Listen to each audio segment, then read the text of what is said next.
profeta Isaías, na primeira leitura de hoje, consola o povo dizendo que Deus fará maravilhas, que Deus criará novos céus e nova terra, e que as coisas passadas serão esquecidas, não voltarão mais à memória. Isso significa que o sofrimento, a opressão, as dores pelas quais o povo passou já não serão lembradas.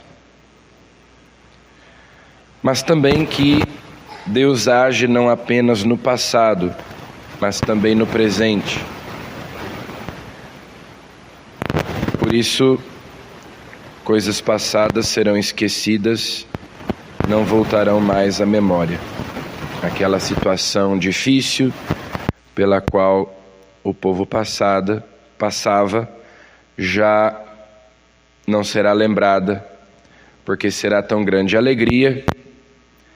Haverá uma nova situação, que ele chama de novos céus e nova terra, tanta alegria e exultação por aquilo que Deus fará, que eles já nem se lembrarão mais do sofrimento. E ele então vai descrevendo alguns sinais. Quem morrer com 100 anos será considerado jovem. Não haverá crianças condenadas a poucos dias de vida. Casas serão construídas, plantarão vinhas. Ou seja, é a reconstrução de Jerusalém. Ele anuncia uma nova era de paz, de prosperidade, que é justamente a era messiânica, com a vinda do Messias. E claro que nós poderíamos dizer, pois é, mas o Messias já veio, Jesus já veio, e onde é que está essa nova era de paz? Mas a fé cristã nos ensina que Jesus veio plantar o reino de Deus nesse mundo. E como o próprio Jesus conta por meio de suas parábolas, o reino possui uma dinâmica de crescimento, mas ele virá consumar esse reino. Então nós já podemos experimentar os sinais desse reino presente no meio de nós, ainda de modo imperfeito. Então Jesus diz: aquele que crê em mim, aquele que me segue, receberá 100 vezes mais nesta vida, com tribulações, e a vida eterna. Então, esse reino que foi plantado por Jesus, que foi inaugurado por Ele, essa nova era de paz, de prosperidade, de salvação, foi iniciada, mas não ainda concluída. E também isso vai acontecendo na vida de cada um de nós, quando nós, pela fé, aderimos a Ele. Então o reino de Deus é implantado no nosso coração, na nossa vida, mais do que simplesmente no mundo como um todo.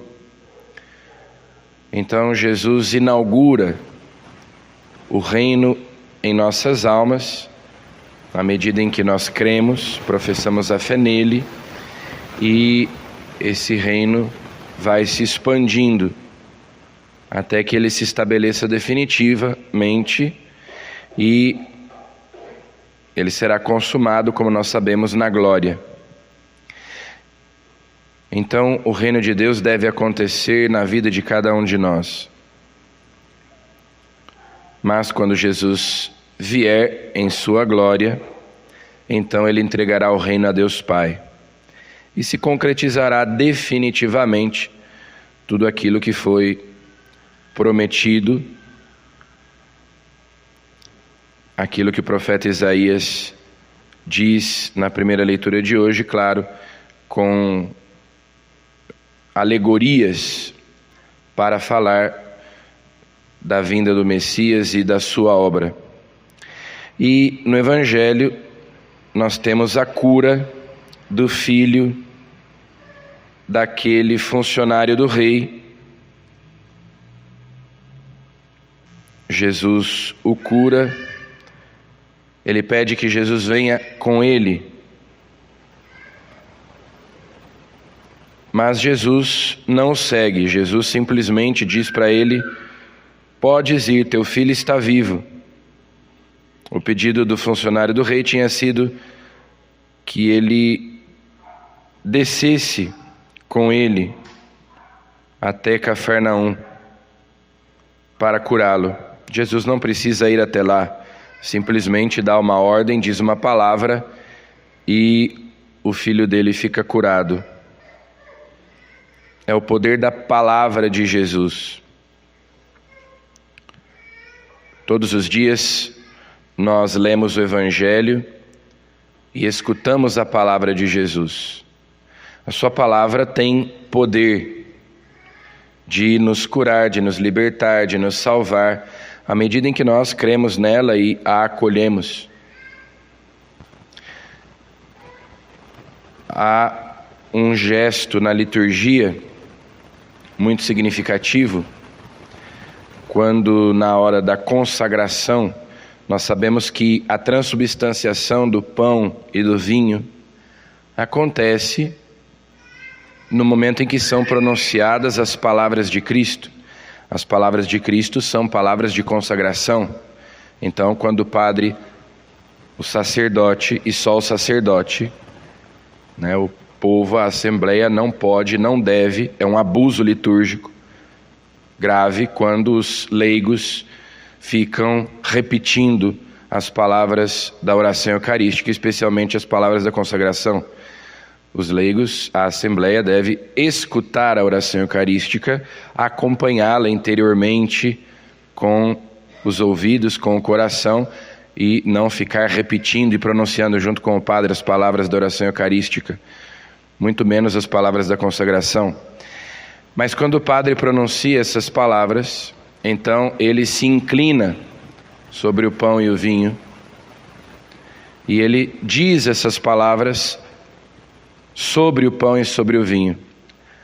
E esse gesto evoca justamente a ideia de que são as palavras de Jesus que transubstanciam, porque as palavras de Jesus é que têm o poder de realizar o sacramento, de produzir a Eucaristia. Por isso é que o padre não deveria, embora alguns padres assim o fazem, dizer as palavras da consagração dirigindo-se ao povo, até porque não é com o povo que ele está falando, mas com o Pai, com Deus. Mas ele deve dizer essas palavras: tomai todos e comei, isto é o meu corpo, tomai todos e bebei.